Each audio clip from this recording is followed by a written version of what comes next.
Subscribe करें और bell दबाएं ताकि कोई खबर रह न जाए।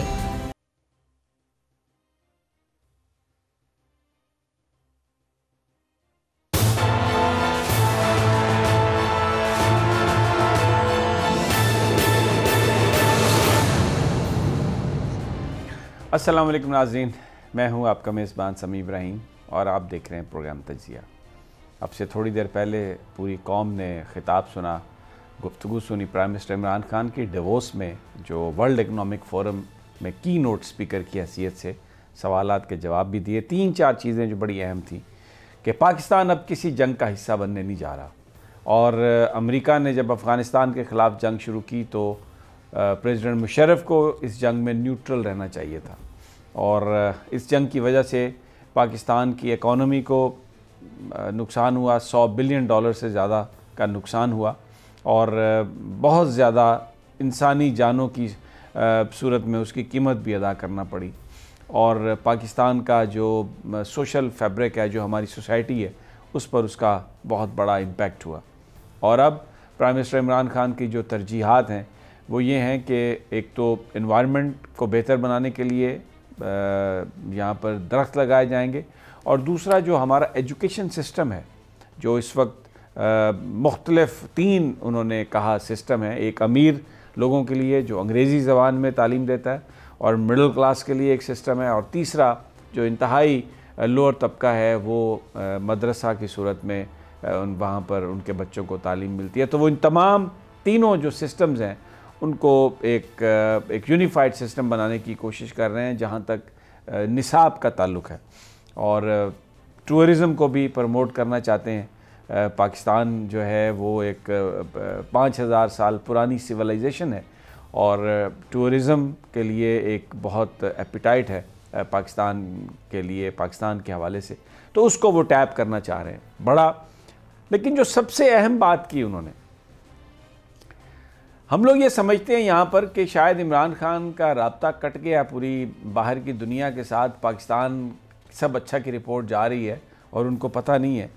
लेकिन उन्होंने आज वहाँ पर डिवोर्स में ये कहा कि पाकिस्तान में मीडिया ने मेरी बैंड बजा दी है, मीडिया ने मेरा बाजा बजा दिया है, इकनॉमिक सिचुएशन के हवाले से, महंगाई के हवाले से। तो जो, और ये सब कुछ इसलिए कि वो इकनॉमिक स्टेबिलिटी लाना चाह रहे हैं।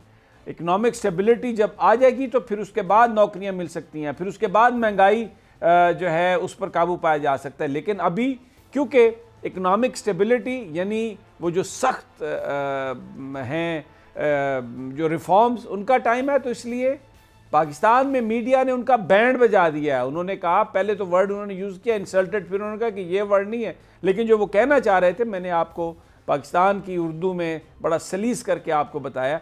इमरान खान को ये इल्म है कि बाहर लोग क्या बातें कर रहे हैं, और आज कहीं पर भी हमें ये एहसास नहीं हुआ उनकी बात सुनकर के वो पाकिस्तान के मामला से कहीं अलग थलग हैं, बाहर क्या हो रहा है उनको नहीं पता, और वो अपने चंद एडवाइज़र्स के अंदर ही घिरे हुए हैं, और शायद वो उनको सब अच्छा की रिपोर्ट दे रहे हैं और वो ये कह रहे हैं। नहीं, ऐसा नहीं है।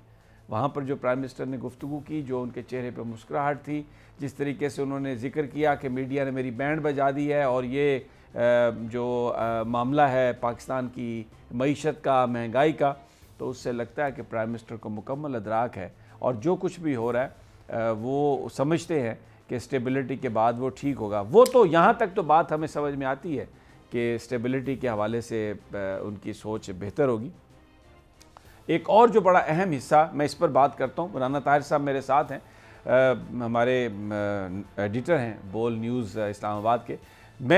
लेकिन उन्होंने एक और हिस्सा जो अमेरिकन प्रेसिडेंट की गुफ्तगू के हवाले से कहा, उनसे जब सवाल किया गया ईरान और सऊदी अरब और अमेरिका के दरमियान मीडिएशन करवाने का, तो उन्होंने कहा कि उन्होंने बड़ी कोशिश की, और ये बात उन्होंने प्रेसिडेंट ट्रंप से भी कही कि अगर आपने ईरान के साथ लड़ाई की तो इस खत्ते में डिज़ास्टर होगा, और पाकिस्तान के लिए ये सबसे बड़ा डिज़ास्टर होगा। लेकिन एक चीज़ जो उन्होंने नहीं बताई, जो यहाँ पर इस्लामाबाद में सबको मालूम है, एलिस वेल्स सबको ये कह रही हैं, और वो है कि अमेरिका ने ये कहा है पाकिस्तान से कि आप सी पैक छोड़ दें, सी पैक आप छोड़ दें और अमेरिका के साथ आ जाएं, तो पाकिस्तान के बहुत सारे मसाइल हल होंगे। हमें हमारे ज़राए बता रहे हैं कि पाकिस्तान इस बात को मानने के लिए तैयार नहीं है। पाकिस्तान एक बैलेंसिंग एक्ट चाहता है, पाकिस्तान एक इंडिपेंडेंट पॉलिसी चाहता है। पाकिस्तान ने ये वाजे किया है यहाँ इस्लामाबाद में भी, अभी शाह महमूद कुरैशी साहब ने वाशिंगटन में भी, और प्रेसिडेंट ट्रंप के साथ मीटिंग में प्राइम मिनिस्टर इमरान खान ने भी, कि फैटफ ग्रे लिस्ट से पाकिस्तान को निकालें, फैटफ ग्रे लिस्ट में पाकिस्तान को निकालें। और बहुत सारे हमारे ज़राए ये कह रहे हैं कि अल्फाज का चुनाव तो शायद नहीं इस तरह से किया गया, लेकिन पैगाम यही था कि अगर आप हमें फैटफ से नहीं निकालेंगे तो जो अफ़गान पीस प्रोसेस है वो डिले हो जाएगा, वो डिले हो सकता है। ये बड़ा साइलेंटली ये मैसेज आ जा रहा है दोनों तरफ।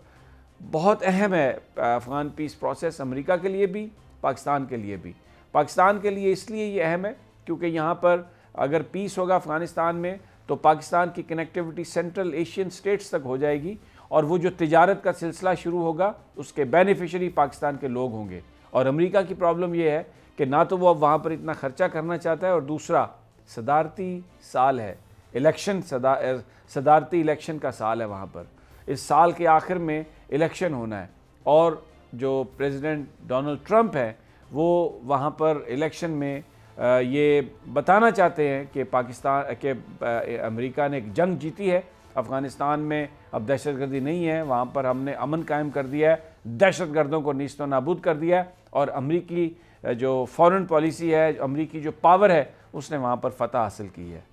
तो ये दोनों के लिए अहम है, और पाकिस्तान वेरी इंटेलिजेंटली ये बात अब कर रहा है। एक चीज़ जो हमें उनकी प्राइम मिनिस्टर साहब की गुफ्तगू में नहीं नज़र आई वो थी मसला कश्मीर। प्राइम मिनिस्टर अगर चाहते तो जिस वक्त वो मुख्तलिफ सवालात के जवाब दे रहे थे तो वो इसका ज़िक्र कर सकते थे, लेकिन उन्होंने अपने आप को कन्फाइन किया, जो सवाल था उसी का उन्होंने जवाब दिया।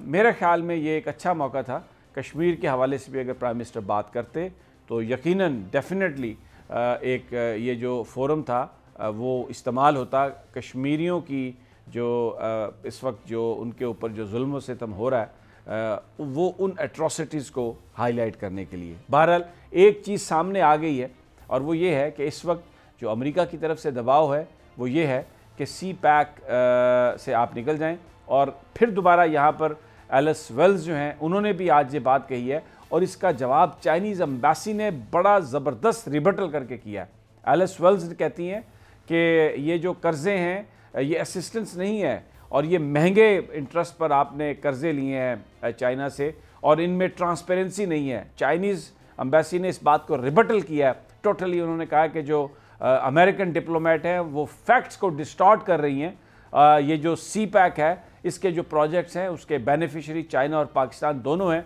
और कोई चाइना महंगे कर्ज़े नहीं दे रहा, और इसमें बहुत सारी जो रकम है वो असिस्टेंस पर मबनी है।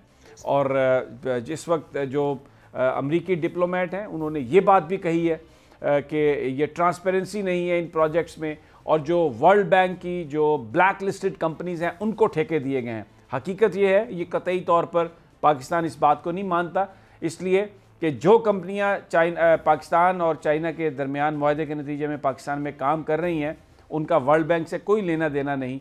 और हमें सबको पता है कि वर्ल्ड बैंक, IMF बहुत सारी कंपनीज़ को ब्लैक लिस्ट इसलिए करते हैं जब उन्होंने उसके जो पर्पसेस हैं वो सियासी होते हैं, और वो खालिसतन टेक्निकल बुनियादों पर नहीं किया जा सकता। और इसकी एक बड़ी मिसाल है जो चाइनीज़ कंपनी है हवाईवा जो टेलीफोन कंपनी है, उसको जो अमेरिकन सैंक्शंस का सामना है। बहरहाल ये गुफ्तगू हम जारी रखते हैं, लेकिन यहाँ पर एक छोटा सा वक्फा, और उसके बाद इस सारी सूरत हाल पर गुफ्तगू जारी रखेंगे।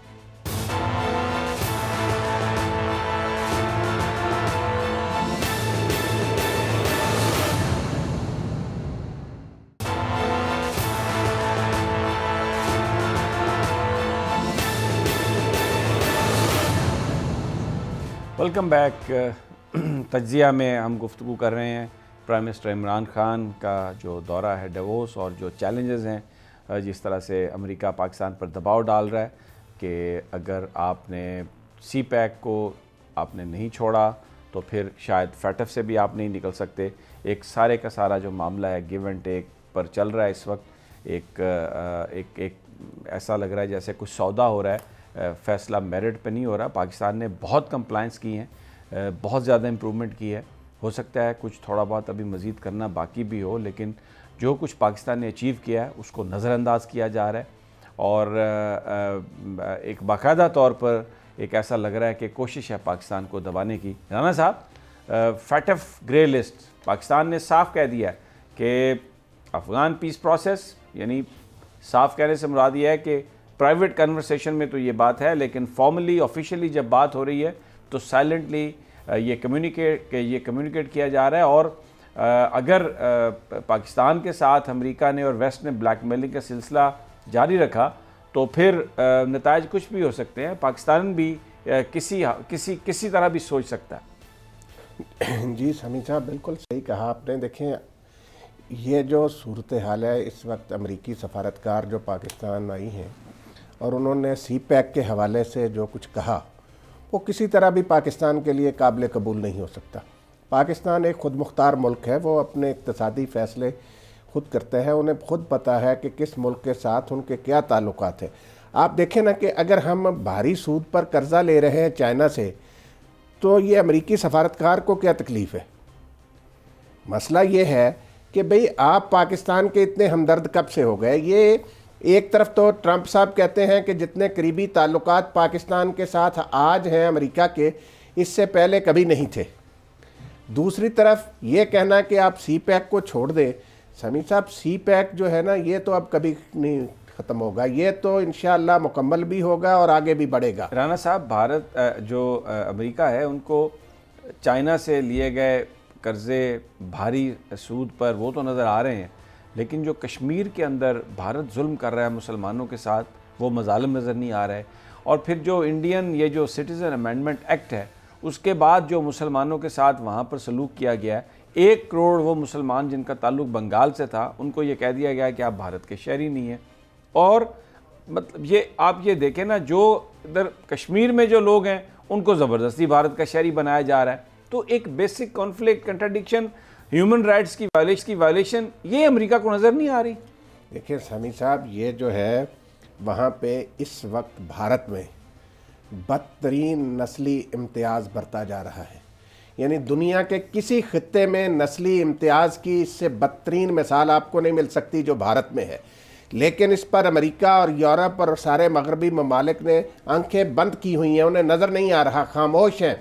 उनके जो बुनियादी हकूक़ का वो प्रचार करते हैं वो कहाँ गए? इंसानी हकूक़ की जो वो बात करते हैं कहाँ गए कश्मीर के हवाले से? और जो भारत में मुसलमानों और हत्ता के उन्होंने जो भारत में दीगर अक़लीतें जिनमें मसीही और सिख शामिल हैं, उसको भी ये वेस्टर्न कंट्रीज़ जो हैं समीर साहब नज़रअंदाज कर रहे हैं। एक बात जो राना साहब प्राइम मिनिस्टर ने आज कही, जो 9/11 का जो वाक़या था उसके बाद जो अफ़गान वार थी, उन्होंने बड़ी हिम्मत और दलेरी से ये बात कही कि मैं इस जंग के मुखालिफ था और मैंने तब भी ये बात कही थी और Pakistan they should have stayed neutral.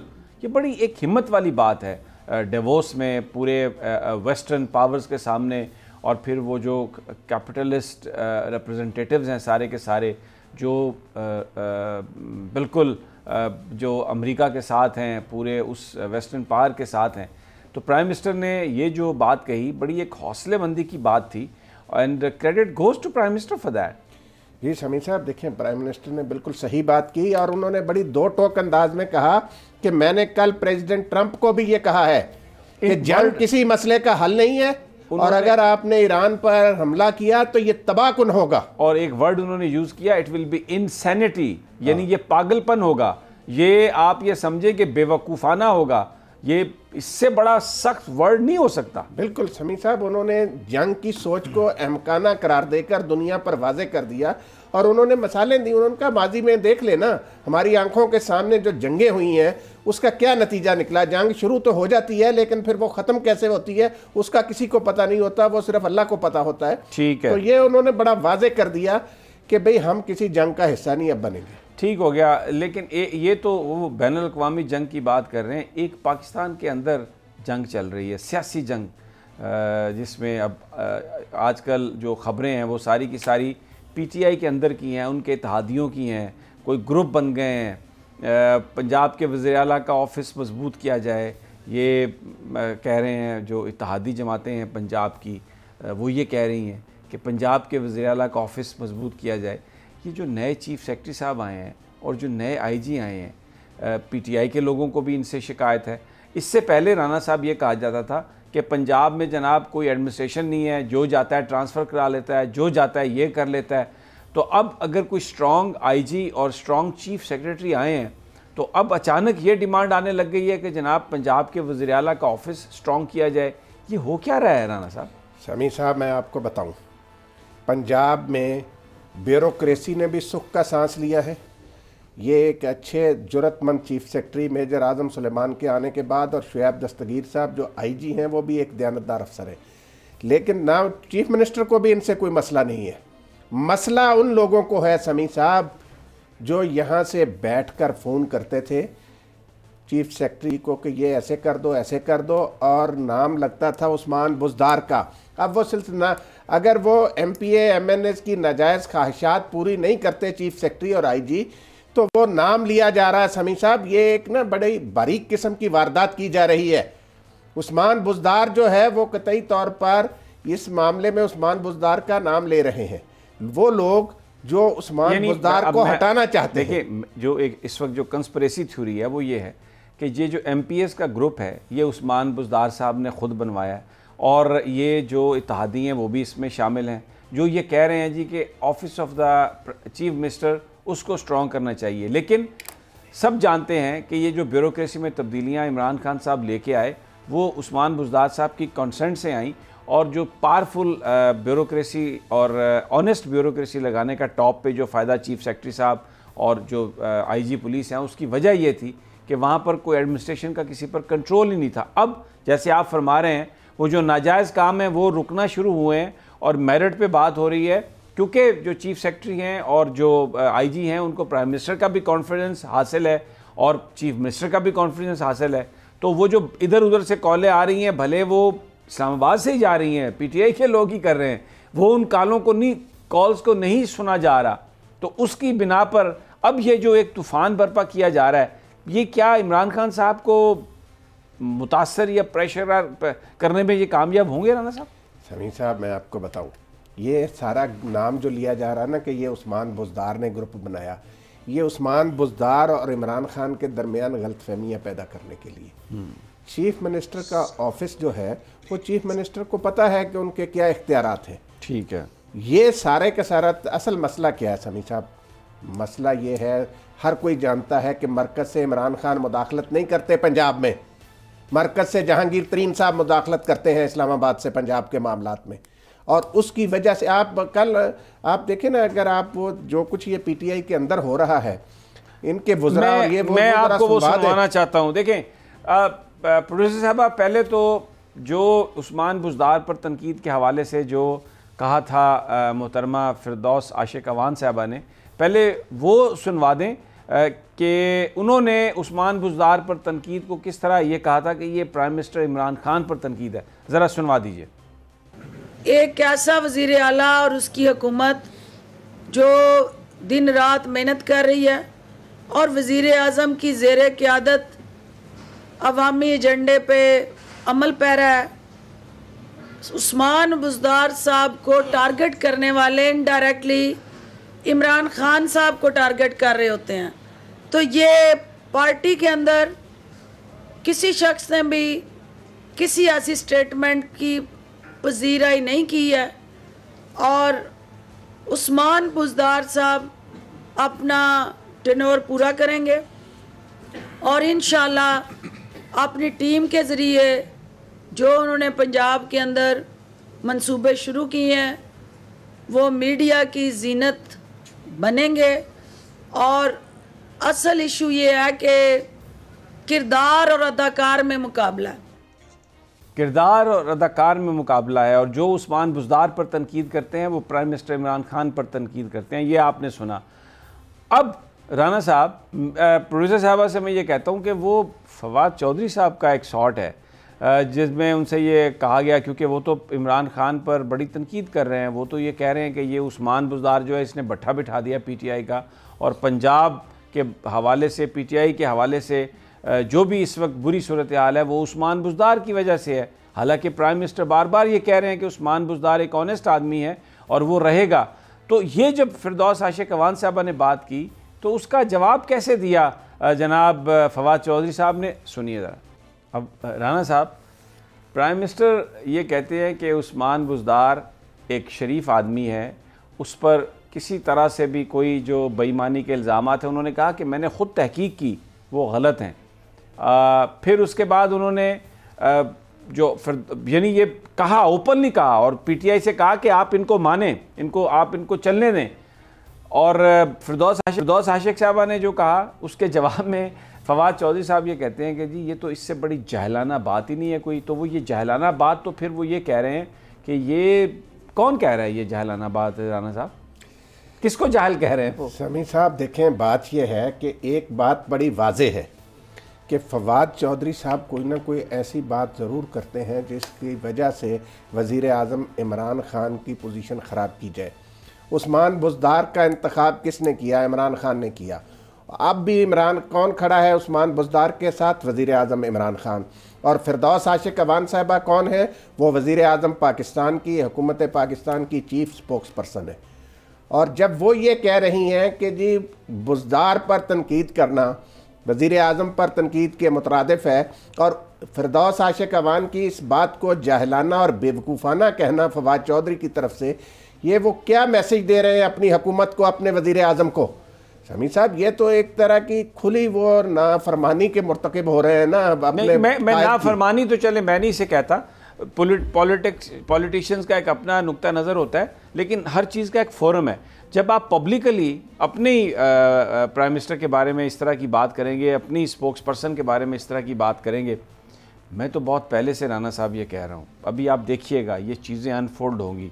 अगर कहीं पीटीआई पर कोई नंबर गेम का वक्त आया, कोई पुरानी कोई इस किस्म की कहानी शुरू हुई, कोई ग्रुप बना, तो आप देखिएगा कि उस ग्रुप को लीड कौन कर रहा है। मैं ये पहले से कह चुका हूँ, बार बार ये कह रहा हूँ कि एक ग्रुप है पीटीआई के अंदर जो पाकिस्तान हुकूमती पार्टी ग्रुप है, जिन्होंने माजी में भी बड़े पलटे खाए हैं, इधर से उधर, उधर से इधर, इधर से फिर इधर, लेकिन उनकी मंजिल मकसूद वही जमाते रही हैं जहाँ पर वो जो हुकूमत में होती है। मकसद सिर्फ उनका इक़्तिदार है, ज़्यादा से ज़्यादा इक़्तिदार है, छोटे इक़्तिदार से उनकी तसल्ली नहीं होती।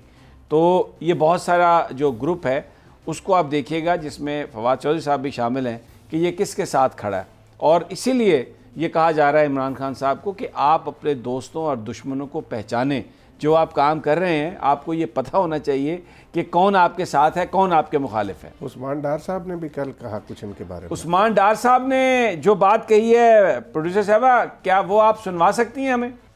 अभी आपने उस्मान डार साहब की बात सुनी। उस्मान डार एक तहरीक इंसाफ का एक नज़रियाती कारकुन है और वो इमरान खान साहब के साथ उस स्ट्रगल में शरीक रहा है, पीटीआई की उस स्ट्रगल में शरीक रहा है। वो कुछ छाता बरदार नहीं है कि जिस वक्त इमरान खान साहब हुकूमत में आने वाले थे, अपनी स्ट्रगल कंप्लीट कर चुके थे, और बहुत सारे वो लोग जो उस वक्त इमरान खान को बैठकर पीपल्स पार्टी में या दूसरी जमातों में बुरा भला कह रहे थे, वो भी आ गए उनके पीछे। तो उनकी और गुफ्तगू में और उस्मान डार की गुफ्तगू में राना साहब आपको एक फ़र्क नज़र आता है। जो नज़रियाती कारकुन है पीटीआई का, वो समझता है कि इमरान खान क्या कह रहे हैं, और वेरी राइटली उस्मान डार साहब ने पॉइंट आउट किया कि किसी के हाथ तो नहीं बंधे हुए, परफॉर्मेंस सबके सामने है।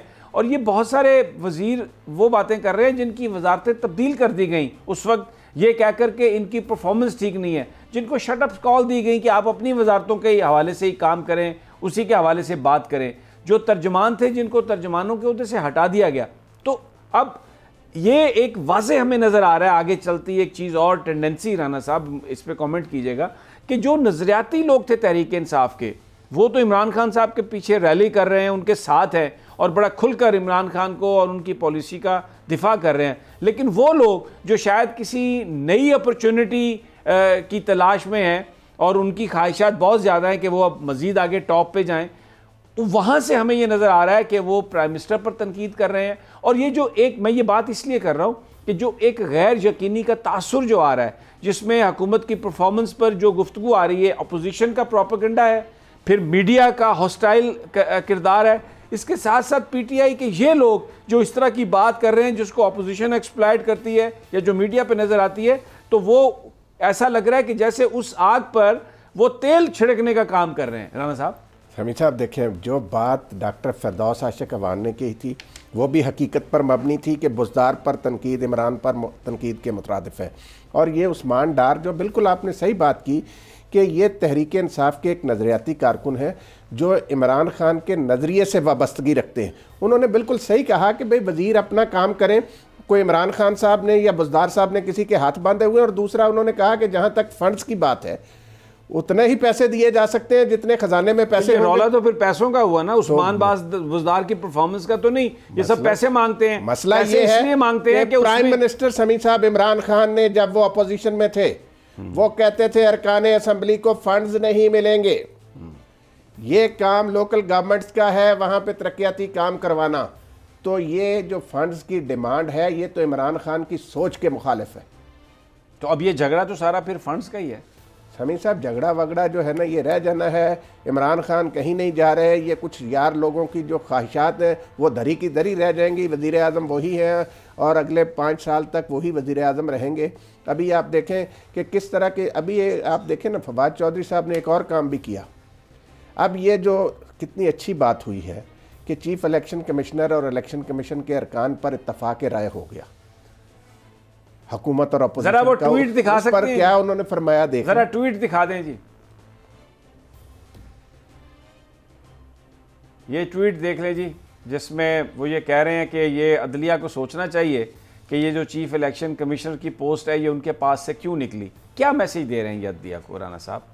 ये क्या कह रहे हैं कि अदलिया क्या गलत किया है अदलिया ने? यानी ये अब एग्जेक्टिव ये गवर्नमेंट और अदलिया के ताल्लुकात को ख़राब करना चाह रहे हैं। ये कह रहे हैं कि ये जो चीफ इलेक्शन कमिश्नर हमने ब्यूरोक्रेट इसलिए रखा है, किसी रिटायर्ड जज को इसलिए नहीं रखा कि अदलिया से हमें शिकायत है। अब ये कहना कि अदलिया देखे कि ये जो चीफ इलेक्शन कमिश्नर की पोस्ट है उनके पास से क्यों निकल गई, ये मैं तो कहता हूँ कि चीफ जस्टिस गुलजार साहब को इसका नोटिस लेना चाहिए कि ये क्या बात कर रहे हैं। अदलिया पाकिस्तान की वाइब्रेंट अदलिया है। पाकिस्तान के जजेस ने वो कमाल के काम किए हैं कि पाकिस्तानी कौम को उन पर फ़ख्र है। और ख़ास तौर पर अभी इस वक्त जो चीफ जस्टिस गुलजार साहब हैं जो और जो दूसरे जजेस हैं वो जिस अंदाज में मामलात को टेकअप कर रहे हैं, अवामी मफाद आमा के मामलात को टेकअप कर रहे हैं, ये कब्ज़ा माफिया के ख़िलाफ़ वो शुरू हैं, तो ये तो पूरी पाकिस्तानी कौम को उन पर फ़ख्र है। और ये क्या कह रहे हैं कि आप ये सोचे अदलिया कि वो सीट उनसे क्यों खुस गई। क्या अदलिया कहीं सीटों के पीछे भाग रही है? चीफ इलेक्शन कमीशन के ऑफिस के पीछे भाग रही है अदलिया? ये राना साहब ये क्या बात कही है? ये तो चीफ जस्टिस साहब को नोटिस लेना चाहिए। अच्छा वक्त कम है, बस सिर्फ 30 सेकंड में कमेंट साहब। मैं तो समझता हूँ कि मेरी राय में तो ये जो ट्वीट है वफाकी वजीर फवाद चौधरी साहब का, यह सीधी सीधी तौहीन अदालत है कि भाई आज की अदलिया जो है इनका मकसद ये है कि भाई आज की अदलिया माजी की अदलिया से कोई जवाल पजीर चीज़ है, तो ये बड़ी तौहीन अमेज़ बात है। नोटिस लेना चाहिए जनाब चीफ जस्टिस पाकिस्तान को। बहरहाल नाजरीन इजाज़त दीजिए, कल फिर इंशाअल्लाह तज्ज़िया में मुलाकात होगी। अल्लाह निगहबान।